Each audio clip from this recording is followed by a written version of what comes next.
Mavzudan uzoqlashmaymiz. Mahallalarda o'tkazilayotgan bu kabi profilaktik tadbirlardan ko'zlangan maqsad aholining ijtimoiy faolligini oshirish orqali jinoyat va huquqbuzarliklarning barvaqt oldini olish, unga shart-sharoit yaratayotgan omillarni bartaraf etishdan iborat. Bundan tashqari, bugungi kunda mahallalarda davom etayotgan ko'chalarni kameralashtirish, savdo majmualari, turli jamoat joylariga tashvish tugmalarini o'rnatish ishlari ham jinoyatlarni fosh etishda yaxshi samara bermoqda. Xususan, Shovot tumanida ana shu texnologiyalar yordamida do'konda o'g'irlik sodir etgan shaxslar qo'lga olindi.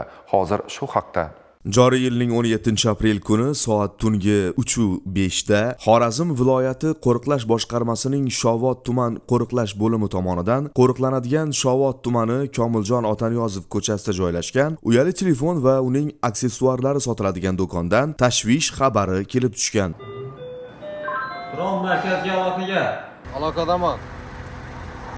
Saidjomil 0074 oilaviy korxonasiga qarashli uyali telefon savdo do'konidan tashvish xabari kelib tushdi. Harakatlaning. Qabul, tushundim sizni.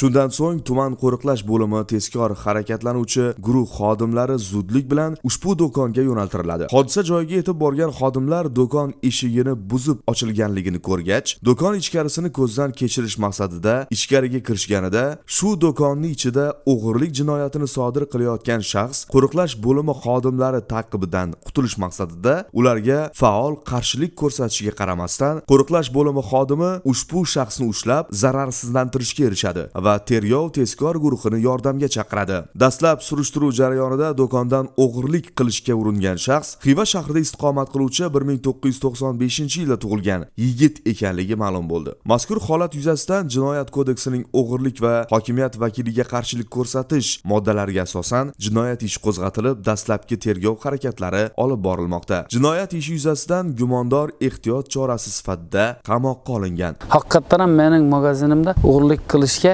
urinish bo'ldi.